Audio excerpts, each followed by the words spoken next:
여러분에게 한 가지 질문을 드리겠습니다. 잘 생각해 보시고 속으로 대답해 보세요. 자녀를 결혼시키면서 축의금을 받았습니다. 축의금의 11조를 드려야 할까요? 왜 다 웃으세요? 표정도 안 좋으시고. 이게 속으로 대답하자라고 했는데 한번 물어보겠습니다. 축의금 받았으면 11조 해야 된다. 그렇게 생각하시는 분 손 들어보세요. 두셋? 아니다. 축의금을 어떻게 11조를 드리냐? 한 명도 없어요. 안 드신 분들은 뭐죠? 답이 있으면 빨리 말해라. 그거니까. 자, 그러면은 한번 우리가 따져봅시다. 11조는 소득의 열의 하나를 드리는 것입니다. 그러면은 축의금이 소득인가 아닌가를 따져보면 됩니다. 소득은 경제 주체가 일정 기간에 걸쳐서 노동과 토지와 자본 등 생산 요소를 투입하여서 경제 활동을 하는 과정 중에 얻는 재화나 용역을 소득이라고 합니다. 그렇다면은 따져봅시다. 축의금이 생산 요소를 투입한 경제 활동일까요? 그렇지는 않습니다. 그러면 축의금은 소득이라고 볼 수가 없는 것이죠. 그래요. 소득이라는 사정적 정의를 따져보니까 축의금은 소득이라고 볼 수가 없습니다. 그러면 성경에서는 뭐라고 말하는지 한번 따져볼까요? 성경에서 말하고 있는 11조의 대상이 되는 수익은 히브리어로 테부아라고 합니다. 직역하면 그 밭에서 내어놓는 내 씨뿌림의 모든 소산이라는 의미입니다. 자녀를 시집장가 보내고 그날 저녁 축의금을 정리하는 부부가 이런 대화를 나눕니다. 여보, 요번에 축의금이 정말 많이 들어왔어요. 그러자 아내가 이렇게 대답을 합니다. 지금까지 뿌린 거를 거두는 거죠. 축의금이 지금까지 뿌린 거를 거둔 거라면 축의금은 태부와 내 씨뿌림의 소산 11조를 드려야 하는 대상이 맞습니다. 별로 기분 안 좋으시나요? 자, 그러면 세뱃돈은 11조를 드려야 할까요? 지난 설 명절이 지나고 아이들이 교회에서 모여서 이런 얘기를 하더라고요. 야, 이번 설에 너 얼마 벌었냐? 나는 얼마를 벌고 몇십만 원을 벌고 뭐 많이 번 애들은 백몇만 원을 벌었다고 하더라고요. 그래. 근데 그 얘기를 들으니까 웃긴 거예요. 무슨 세뱃돈을 벌어요? 야, 너네들이 돈을 번 거는 아니야 라고 하면서 벌다의 의미를 알려줬습니다. 너희가 노동을 하고 노력을 하고 시간과 너의 능력을, 너의 힘을 투자해서 거기에서 받은 소득에 얻은 것을 소득이라고 하는 거야. 그러니까 세뱃돈은 그냥 어른들이 너희에게 주시는 것이지 너희 소득은 아니다. 너희가 버는 것은 아니다 라고 얘기했더니 그 중에 한 명이 이렇게 얘기를 하는 거예요. 아니 목사님, 먼 곳까지 가서 할아버지 할머니 댁에 힘들게 찾아갔어요. 그리고 다리와 허리 아프게 열심히 세배해서 받은 것이기 때문에 그것은 번 돈입니다. 세배가 허리와 다리 아프게 엎드린 노동이면 그 세뱃돈은 태부화가 됩니다. 그래서 우리 아이들이 이번에 명절 지나고 다 세뱃돈에 대한 11조를 하더라고요. 얼마나 힘들게 엎드렸는지 멀리 찾아갔는지 아무튼 그들이 그렇게 노동을 했다고 치면 그게 소득이 되는 셈이죠. 그러면 우리는 이렇게 따질 수가 있습니다. 이렇게 생각할 수 있습니다. 그러면 11조를 드려야 하는 소득은 그 소득에 대해서 내가 어떻게 생각하느냐에 따라서 달라지는 것일까? 근데 사실 그런 건 아니잖아요. 우리가 이러한 우스갯소리에 고민하는 이유가 있습니다. 예수 믿어 구원받아 하나님의 나라의 백성이 된 우리 속에는 혹여나 하나님의 것을 구별하지 못하는 실수를 하지 않을까 염려스럽기 때문입니다.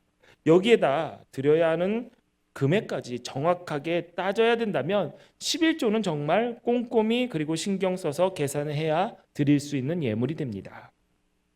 지금 우리는 영과 진리로 예배하기라는 주제를 가지고 예배의 각 순서에 대해서 같이 말씀을 나누고 있습니다. 헌금, 그리고 지난주에 이어서 이번 주 11조에 대해서 말씀을 나누고 있습니다. 지난주에 왜 이스라엘 민족에게 하나님께서 11조를 드리라 명령했는지 우리가 나눴던 내용 잠깐 정리해 보겠습니다. 11조는 하나님과 이스라엘이 맺은 언약에 근거하고 있습니다. 언약의 바탕은 나는 너희 하나님이 되고 너희는 내 백성이 된다라는 것입니다. 이스라엘은 11조를 통해 언약을 이어나가고 하나님의 백성으로서의 기본적인 의무를 감당하게 됩니다. 이스라엘 땅의 소산 중에 10분의 1을 드리는 것은 내가 살고 있는 땅에 대한 소유권이 하나님께 있음을 고백하며 증명하는 방법이었죠. 이렇게 하나님께 드린 11조는 성전과 제사 제도를 유지하고 절기 때 같은 공동체원들이 친교의 음식을 나누기 위해 그 음식을 마련하고 가난한 자를 돕는 이 세 가지 역할을 위해 쓰였습니다. 이 세 가지 11조가 사용하는 목적이 가지고 있는 이 세 가지 11조의 사용 목적, 그 목적은 하나님의 땅에서 하나님의 법과 질서, 하나님의 다스리심을 이루기 위해서였습니다. 오늘은 이어서 온전한 11조를 드리는 것이 무엇인지와 구약의 율법인 11조가 신약 시대를 살아가는 우리에게도 유효한 명령인지에 대해서 함께 말씀을 나눠보도록 하겠습니다. 우리는 두 가지 원칙에 의해서 11조를 드립니다. 하나는 소득이 있는 곳, 소득이 11조, 그리고 온전한 11조. 소득이 있는 곳엔 정확히 10%를 드려야 한다는 것입니다. 그런데 문제는 소득이 있는 곳의 범위와 정확한 10%에 대한 명확한 기준을 세우기가 쉽지 않다는 점에 있습니다. 과연 내 소득은 세전인가 세후인가? 매출에서 공제해야 할 경비는 어디까지인가? 무엇이 정답이라고 할 수 없기 때문에 대부분의 교인들은 나름의 기준을 정하여 하나님께 예물을 드립니다. 성경에는 분명히 11조에 대한 규례가 있습니다. 이렇게 드려라. 그런데 현재를 사는 우리에게는 딱 들어맞지가 않습니다. 그렇지만 이 규례가 가지고 있는 의미를 파악하면 현재 우리의 상황에서 어떻게 적용하여 하나님께 예물을 드릴 수 있는지를 찾을 수가 있습니다. 먼저 11조의 범위에 대해서 함께 알아보겠습니다. 레위기를 보니까 11조는 땅의 곡식이나 나무의 열매와 가축을 11조의 품목이다라고 명시하고 있습니다. 레위기 27장 30절에 보니까 그 땅의 10분의 1은 곧 그 땅의 곡식이나 나무의 열매는 그 10분의 1은 여호와의 것이니 여호와의 성물이라라고 했습니다. 신명기를 보니까 포도주와 기름까지 포함이 되어 있습니다. 이런 품목은 기본적으로 양식이 될 만한 것들입니다. 왜냐하면 11조의 기본적인 용도가 레위인과 제사장, 고아와 과부, 나그네의 양식이 되기 때문입니다. 그래서 양식이 될 수 없는 것은 11조의 품목에서 제외가 되었습니다. 신약 성경에서 볼 수 있는 바리새인이 드렸던 박하, 회향, 근채 이 등의 향신료들은 11조의 품목으로 명시되어 있지 않은 제외된 대표적인 땅의 소산이었습니다. 11조의 품목은 생존에 필요한 것이자 사용 목적이 하나님의 통치를 드러내는 것이다라는 것을 우리는 알 수가 있습니다. 그렇다면 오늘날 우리에게 적용할 수 있는 11조의 범위는 구약의 율법이 말하는 것보다 더 확대되었다라는 것을 알 수가 있습니다. 이와 관련된 내용은 설교 뒤에서 다시 언급하도록 하겠습니다. 그렇다면 11조는 얼마나 드려야 할까요? 11조의 규례에는 엄격하게 10%를 적용하고 있지는 않습니다. 어떤 경우에는 넘치기도 하지만 어떤 경우에는 못 미치기도 합니다. 레위기 27장 32절에 보니까 모든 소나 양의 11조는 목자의 지팡이 아래로 통과하는 것의 10번째의 것마다 여호와의 성물이 되리라 라고 했습니다. 가축의 경우 11조의 분량은 10번째의 것마다입니다. 목자가 양을 셀 때 열에 해당되는 가축이 11조입니다. 그러니까 이렇게 생각을 하면 돼요. 목자가 지팡이를 딱 놓고 노래를 부릅니다.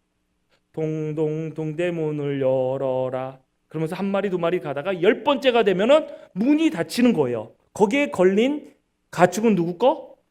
하나님의 것이라는 겁니다. 근데 이 뒤에 규례가 뭐가 나오냐? 얘가 뚱뚱하거나 소가 크거나 아니면 몸집이 크거나 이거 너무 큰데? 해도 무르지 못한다. 바꾸지 못한다라고 얘기했습니다. 우열을 가리지 말아라. 걸리는 거. 12시가 되면 문이 닫힌 그것이 바로 하나님께 드릴 11조다라고 얘기를 하고 있어요. 자, 그러면 15마리가 지나갔습니다. 그러면 11조 몇 마리? 한 마리. 19마리가 지나갔습니다. 11조 몇 마리? 한 마리. 20마리가 지나갔어요. 그러면은 몇 마리? 두 마리가 됩니다. 적게는 5.2%, 많게는 10%에 해당이 됩니다. 자, 그런데 여러분에게 굉장히 반가운 소식이 될 수도 있습니다. 8마리가 지나갔습니다. 11조 몇 마리? 11조가 없습니다. 할렐루야. 화색이 도르십니다. 예. 11조가 10% 미만일 수도 있다는 사실이 굉장히 기쁘고 반가운 것은 왜 그럴까요? 근데 말씀을 보면 여러분 이런 계산도 나옵니다. 지난주에 우리가 나눴던 구약에서 드린 11조 3개가 있다고 그랬습니다. 레위 지파를 위한 11조, 절기를 지키기 위한 11조, 구제를 위해서 3년에 한 번씩 내는 구제를 위한 11조, 이 3가지가 있다고 그랬죠. 이것을 합치면 연으로 기준했을 때 대략 소득의 23.3%가 됩니다. 여러분 10%가 감사하지 않습니까? 23.3%가 돼요. 그러니까 온전한 11조는 사실 소득의 정확한 10%다라는 그 기준은 율법에서 구약 성경에서 나온 기준이 아닙니다. 적을 수도 있었고 많을 수도 있었고 안 드릴 수도 있었다라는 것이죠. 이를 통해서 알 수 있는 것은 11조에서 중요한 것은 분량이 아니라는 것입니다. 분량이 중요했다면 굉장히 정확하게 명시가 되었겠지요. 우리가 생각하는 모든 소득의 온전한 10%는 분량에 너무 관심 가졌기 때문에 생긴 또 다른 규례였던 것이죠. 말씀에는 없는 또 다른 규례였던 것입니다. 그렇다면 신약 시대를 살아가고 있는 우리들이 11조를 드리는 것이 맞는가에 대해서 함께 알아보겠습니다. 11조 폐지를 주장하는 사람들은 예수님을 통해서 율법이 폐지되었을 때 11조의 규례 역시 폐지되었다라고 말을 합니다. 맞습니다. 11조 역시 구약의 율법과 함께 폐지가 되었습니다. 우리가 동물의 희생 제사를 드리지 않고 율법이 말하는 부정한 것과 그렇지 않은 것을 구분하지 않듯이 11조 역시 마찬가지입니다. 그런데 여기에서 우리가 기억해야 될 것은 율법을 폐지하려는 목적이 없애버리려는 것이 아니라 부족한 것을 완성하기 위해서라는 사실을 우리는 기억해야 됩니다.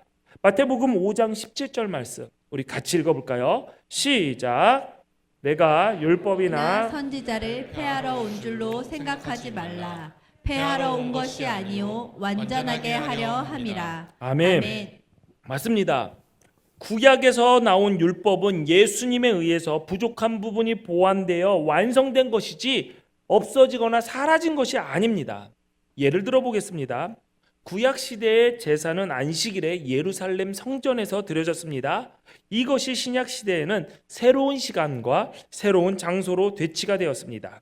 모든 시간과 모든 곳이 거룩한 날, 거룩한 장소가 되어서 예배하게 되었습니다.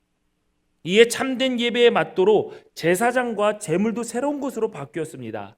제사장은 모든 그리스도인이 거룩한 제사장, 왕 같은 제사장으로 세워짐으로써 구약의 제사장이 우리 그리스도인으로 대치가 되었고 제물 역시 그리스도의 삶 전체로 바뀌었습니다.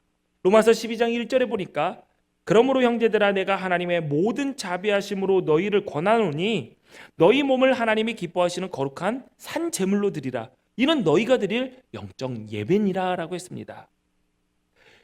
짐승과 율법에서 나와 있는 그 제사의 품목에 따라서 하나님께 제물을 드리는 것이 아니라 우리의 몸을, 우리의 삶을 하나님이 기뻐하시는 거룩한 산제물로 드리게 바뀌었다는 것이죠. 완성되었다는 것입니다. 예수님이 친히 성전이 되신 후에 건물이었던 성전을 이제는 더 이상 성전이라고 하지 않습니다. 성령이 임재하고 계신 곳이 성전이 되었습니다. 고린도전서 3장 16절을 보니까 너희는 너희가 하나님의 성전인 것과 하나님의 성령이 너희 안에 계시는 것을 알지 못하느냐라고 했습니다. 그리스도의 영, 성령이 내 안에 계시면 그 그리스도인은 성전이 됩니다. 이런 개인으로서의 성전과 성령께서 함께 하시는 우리 그리스도인의 모임으로서의 이 교회가 성전으로 새롭게 대치된 겁니다. 완성된 겁니다. 봉헌도 더 이상 땅의 소산과 가축의 일부를 드리는 것이 아니라 그리스도인이 자신의 삶 전부를 하나님께 드림으로 완성되고 새롭게 되었습니다. 예수 그리스도를 통한 율법의 성취는 없애는 것이 아니라 새 포도주를 새 가죽 부대에 담는 것처럼 새로운 방식으로 새로운 것들로 대치된 것이죠. 그러므로 우리가 11조에 대해서 함께 말씀을 나눌 때 단순히 이거 몇 프로를 들어야 되느냐, 드리지 않아도 되는 것은 어떤 것이냐라고 그런 문제로 접근할 것이 아닙니다. 사실 11조의 범위를 어디까지 봐야 하냐, 온전한 11조는 몇 퍼센티지냐라는 것은 논할 가치가 없는 사안들입니다.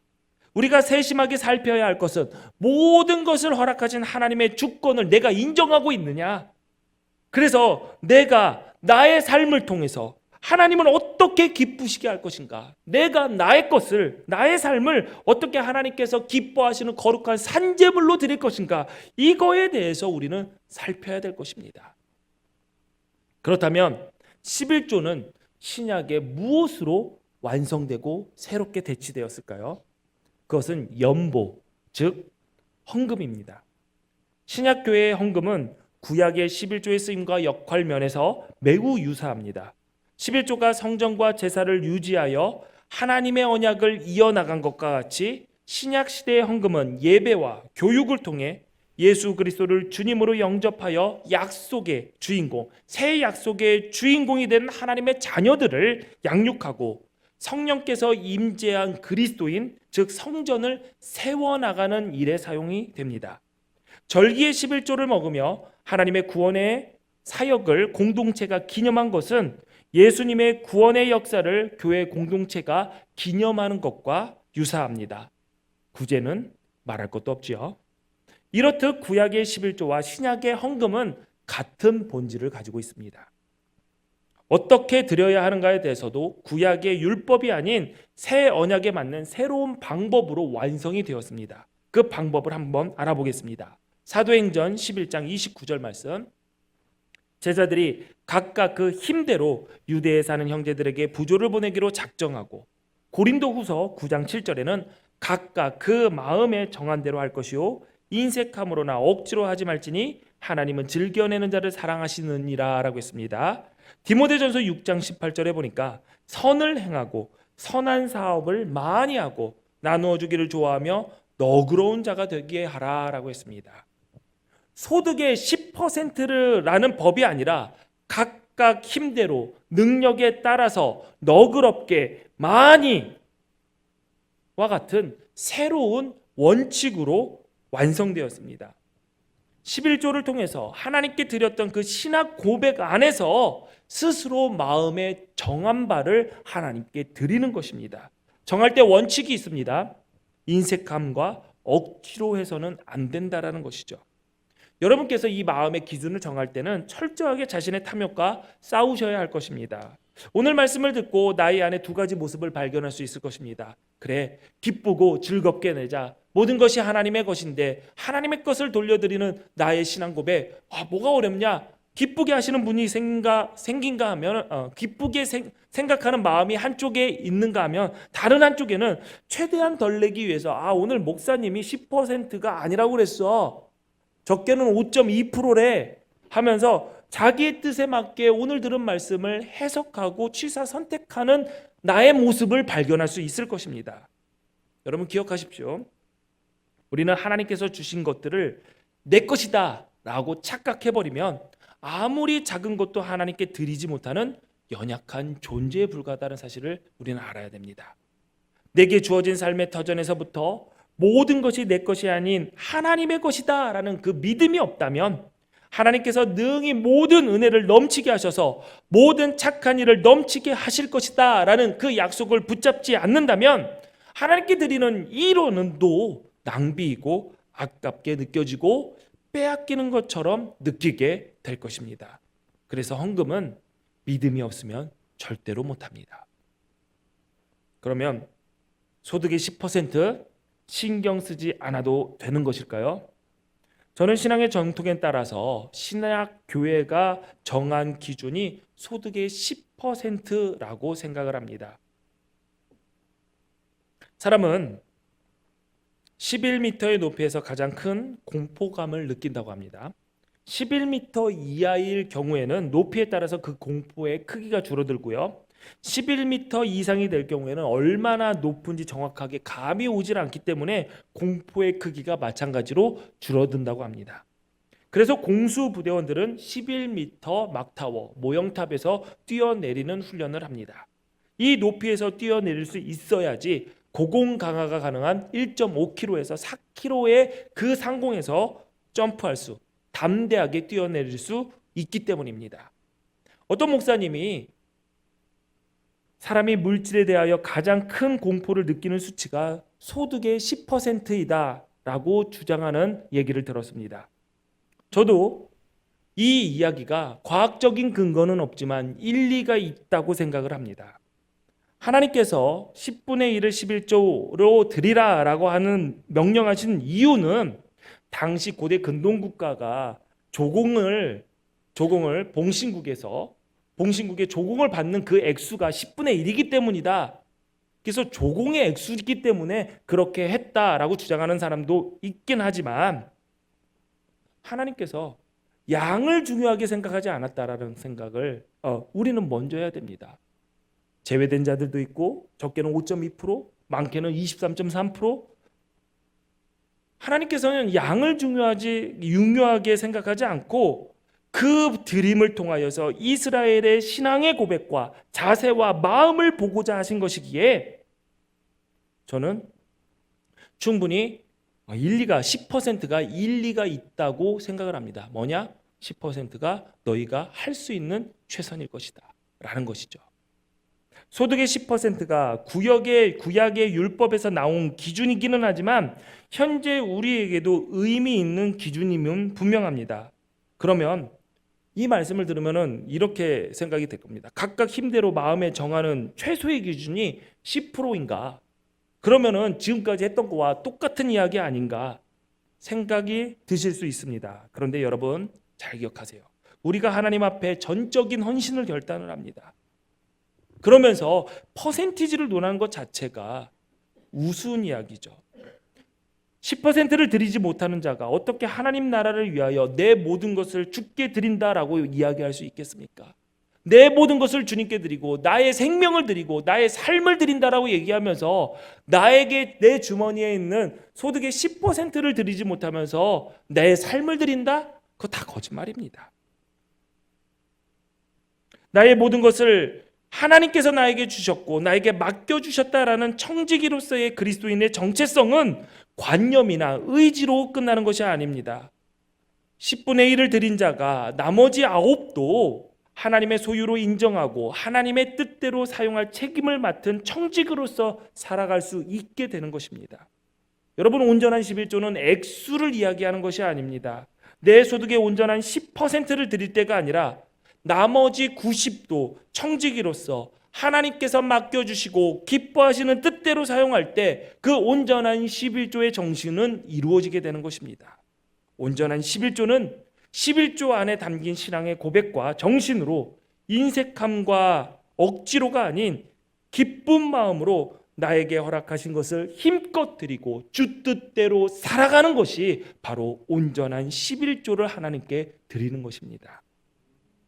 가끔 다른 이들의 11조 금액을 궁금하시는 분들이 계세요. 제 친구가 목사님 저에게 궁금해서 물어봅니다. 만약에 교인이 11조의 액수를 물어보면 알려주냐? 재정부원이 그런 거를 알려주냐? 그런 일은 없다라고 얘기했는데 굉장히 화가 났어요. 이유를 물어보니까 자기 시어머니랑 같은 교회를 다니는데 시어머니에게 연봉을 안 알려줬던 거예요. 그러니까 시어머니가 너무 궁금해가지고 어떻게든 알아보려고 하다가 재정부원에게 찾아가서 우리 며느라기 11조 얼마에? 이거를 그 재정부원이 입이 무겁지 못해서 찾아와서 얘기를 듣는 시어머니가 물어봤다. 그래서 그 열받은 분노로 저한테 확인하려고 전한 거예요. 친구가 목사니까. 그래서 제가 물어봤죠. 그 재정부원이 알려줬냐? 안 알려줬다는 거예요. 뭘 열받아 하냐? 그랬더니 그러더라고요. 시어머니가 내 연봉을 궁금해하는 게 너무 화가 난다는 거예요. 그래, 알겠다 하면서 제가 그 생각을 했어요. 우리 교인들도 이럴 수 있겠구나. 그래서 재정부원에게는 절대로 아내에게도 남편에게도 누가 얼마를 냈다라는 그 액수에 대해서 관심 갖고 얘기하지 말라고 늘 얘기를 합니다. 가끔 우리가 연간 봉투를 사용하는데 연간 봉투에 금액이 적혀 있는 경우가 있습니다. 근데 11조는 적지 않습니다. 왜 그럴까요? 거기에 금액이 적혀져 있다는 것을 알게 되면 몰래 꺼내서 봅니다. 김 집사, 박 권사, 어렵네. 이게 되는 거예요. 실제로 몇몇 교회에서 이런 것들이 발견돼서 연간 봉투에 금액을 안 적는 경우 교회들이 굉장히 많습니다. 여러분, 뭐가 그렇게 궁금하세요? 네? 뭐가 그렇게 궁금하세요?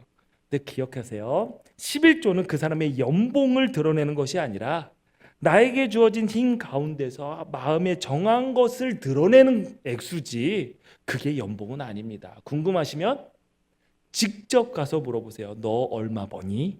이렇게. 그렇게 물어보세요. 그걸 뭐 11조 봉투를 제껴보면서 재정부원한테 물어보면서 그러니까. 우리 교회는 이런 일이 안 일어났으면 좋겠습니다. 자, 그럼 11조가 잘 들어보니까 11조는 11조가 아닌데 굳이 11조라는 이름을 왜 쓸까요? 우리가 드리는 헌금이 구약에서 드리는 11조와 봉헌물을 새롭게 완성하여 대체한 것이다 라고 말씀을 드렸습니다. 신약교회에서 주어진 자유와의 권한으로 이 헌금의 종류를 정할 수 있는 것이죠. 즉 우리 교회 공동체가 교회의 헌금을 어떠한 용도로 사용해야 할 것인지에 대해서 자유롭게 정할 수 있다라는 것입니다. 우리의 헌금에는 다양한 종류의 헌금이 있습니다. 구약의 11조가 3개였던 것은 드리는 분량이 다양해서가 아니라 사용하는 용도가 각각 달랐기 때문입니다. 자, 우리 교회에서 사용하는 헌금의 이름을 보여드리겠습니다. 구분이 왼쪽이 여러분이 보시는 왼쪽이 구분의 이유입니다. 신앙 고백에 의해서 구분된 겁니다. 주일헌금, 감사헌금, 11조, 1000번째, 절기헌금이 신앙 고백에 의해서 구분이 된 거죠. 11조는 계속 어떠한 신앙 고백인지 말씀을 드리고 있는 중이고요. 1000번째에 대해서 많은 분들이 오해하시는 분들이 계시고 잘못 알고 계시는 분들이 있어서 1000번째에 대해서 잠깐 설명하겠습니다. 1000번째는 솔로몬이 왕으로 세워지면서 하나님께 제사를 드린 건데 1000개의 1000마리의 제물을 한꺼번에 드렸습니다. 근데 우리는 어떻게 드리죠? 1번, 2번, 3번, 4번 드리죠. 그거 아니에요. 1번부터 1000번까지 한 번에 드리는 거예요. 그러니까 그 1000번째는 1000번째가 아니다 라고 얘기하면서 아는 척 하시는 분들이 계시는데, 여러분 이 이름은 솔로몬의 1000번째의 모양을 따라한 게 아니라 솔로몬이 가진 그 고백을 이 이름에 담은 것입니다. 솔로몬이 1000번째를 드릴 때 무슨 고백을 담았나요? 하나님께서 나에게 이스라엘 왕이라는 사명을 주셨는데 저 자신 없어요. 감당할 능력이 없어요. 하나님 책임져 주세요 라는 마음으로 1000번째를 드립니다. 하나님이 그 마음을 받으시고 그 이스라엘 왕국을 다스릴 수 있게끔 지혜도 주시고 부도 주시고 장수도 주셨던 겁니다. 그 1000번째라는 이름에 헌금에 담긴 그 믿음의 고백은 이거예요. 하나님, 아마 지혜를 받기 위해서 드리는 헌금, 장수를 위해서 드리는 헌금, 돈으로 벌기 위해서 드리는 헌금이 아니라 하나님, 나에게 살아가는 이 사명들, 내가 살아가는 이 사명, 주님께서 나에게 허락하신 이 사명 감당하는데 능력이 제가 부족합니다. 자신도 없습니다. 그러나 하나님께서 나에게 지혜를 주시고 감당할 능력 주시고 건강 주신다면 내가 그 사명 잘 감당하겠습니다라는 그 고백을 1000개를 드리기는 좀 힘드니까 할부로 드리는 걸까요? 할부로 드리던 한 번에 드리던 그 믿음의 고백이 이 이름 안에 담겨 있는 것이지. 뭐 교회가 제대로 알지도 못하고 1000번째 헌금 드린다 그런 말하는 사람한테는 이렇게 얘기해 주세요. 너나 공부 더 잘하세요. 더 열심히 하세요. 사실 믿음의 고백이 있다라는 거예요. 자, 그리고 우리 표 한번 다시 보여주세요. 사용 목적에 따라서 나눠진 구분된 일이 있습니다. 건축헌금, 목적헌금, 선교헌금, 비저씨앗 헌금, 담임 목사님 생일 축하헌금, 절기헌금. 이거는 사용 목적에 의해서 따로 구분해 놓은 것입니다. 건축원금은 건축을 위해서, 성전의 건축을 위해서, 목적원금은 뭐 예를 들어서 최근에 우리가 임원들이 한 목적원금의 이름은 LED 헌금이었습니다. 여러분들이 이 보는 눈이 시원해진 뭐 소경이 눈 뜨고 에바다 뭐 이런 얘기도 있는데, 이것도 LED 목적헌금은 임원들은 목적헌금을 들여서 우리가 설치한 것입니다. 선교헌금 모잠비크로, 튀르키예로, 선교지로, 국내의 선교지로 가기 위해서 따로 모으는 거고, 피전시학 헌금은 우리가 후원하는 이 청소년들이 언젠가 시설을 나오게 될 때 그들이 자립할 수 있게끔 그들에게 적금을 들어주기 위해서 모으는 헌금입니다. 뭐 담임 목사님 생일 축하 헌금은 지난주에 말씀한 것처럼 성탄절을 맞이하여서 우리가 후원하는 기관과 선교사들, 청소년들, 그리고 개척교회 목회자들을 위해서 사용하기 위해서 거두는 것. 절기헌금도 마찬가지입니다. 우리가 절기를 기념해서 이런 일을 하자 하고 따로 모을 때가 있습니다. 목적과 신앙 고백에 따라서 이름을 붙였어요. 붙인 거예요. 구분을 한 것뿐입니다. 이 모든 것이 뭐다? 연보, 헌금이라는 거예요. 헌금. 근데 왜 11조는 11조일까요? 10분의 1도 아니라면서, 그리고 구약이 11조도 아니라면서, 더 좋은 이름이 있다면 교회가 자유로운 권한에 의해서 그 신앙 고백을 담을 수 있는 이름으로 바꾸면 됩니다. 근데 이름을 바꾸는 것보다 우리가 11조에 담긴 신앙의 고백의 의미를 더 잘 아는 게 중요한 것이죠. 11조가 10분의 1이라는 뜻이기는 하지만 그 11조라는 헌금에 담겨 있는 신앙의 고백은 나의 삶의 터전은 하나님의 것입니다. 내 삶 속에 얻는 모든 것도 하나님의 것입니다. 하나님의 주권과 왕되심을 인정하며 그 하나님의 다스림 아래서 내가 살아가겠습니다. 이 신앙 고백을 충분히 포함할 수 있는 이름이기도 합니다. 11조와 같이 구약의 명칭을 그대로 사용하는 경우가 있습니다. 한 예로 맥주감사절을 들을 수가 있어요. 우리는 보리를 추수하지 않습니다. 그리고 맥주감사절에 밀의 첫 열매도 드리지 않습니다. 근데 맥주감사절은 신의 산에서 언약 백성으로서의 새로운 시작을 감사하는 절기로 시작이 된 것입니다. 신약의 교회가 한 해의 중간이 다시 시작되는 7월의 첫 주일을 절기로 지키면서 한 해의 절반을 이끄신 하나님 감사합니다. 앞으로 새로운 절반도 하나님의 백성으로 살겠습니다 라고 다짐하는 그 신앙의 고백을 맥주감사절이라는 이름에 담기에 가장 적절하다고 생각하기 때문에 보리추수와 아무런 상관이 없는 삶을 살아가고 있어도 그 이름을 사용하는 것입니다. 그러므로 구약의 11조도 구약의 11조와는 분명히 다른 것이지만 그 안에 담겼던 신앙 고백을 표현하기에 11조라는 이름보다 더 괜찮은 이름이 사실 찾기가 어려워요. 그래서 11조라는 역사성을 가진 그 역사를 가진 그 의미를 가진 그 이름을 그대로 사용하고 있는 것입니다.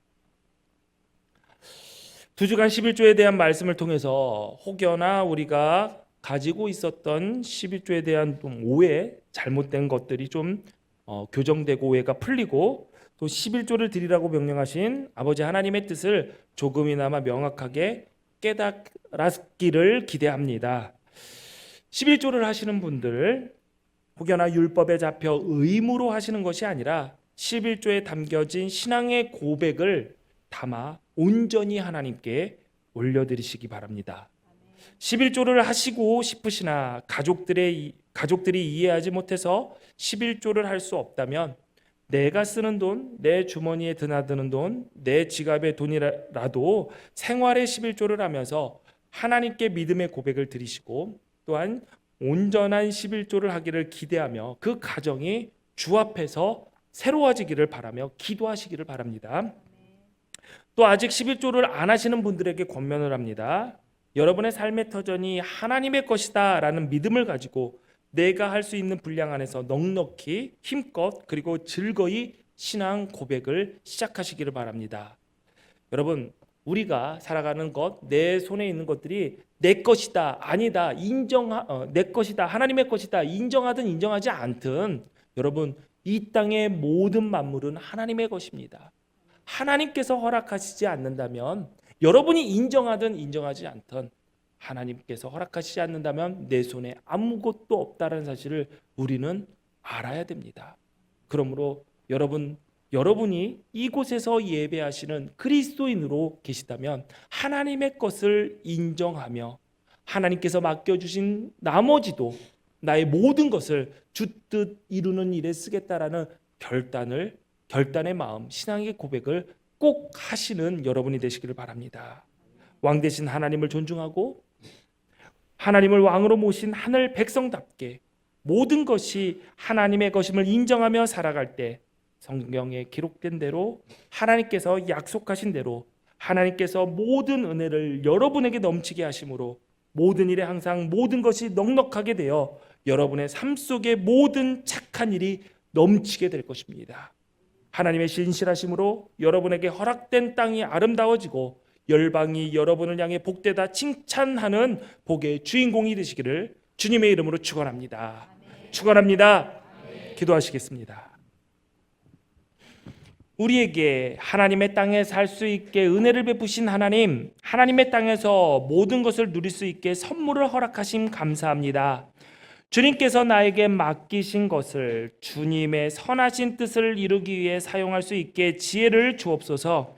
각각 힘대로 하는 자들, 그들의 삶에 하나님의 능력이 더 넘치게 하시고 즐거이 마음을 정하여 하는 자들 하나님께서 사랑해 주시고 너그러운 마음으로 선한 일들 하기를 기뻐하는 자들 주님께서 베푸시는 너그러움을 맛보게 하옵소서. 하나님의 음성을 듣고 순종하기를 결단합니다. 하나님, 결단한 자들 성경에 기록된 대로 하나님께서 약속하신 대로 하나님께서 모든 은혜를 넘치게 하심으로 모든 일에 항상 모든 것이 넉넉하게 하게 되어 삶 속에서 모든 착한 일이 넘치는 복의 주인공들 되게 하옵소서. 예수님 이름으로 기도하옵나이다. 아멘.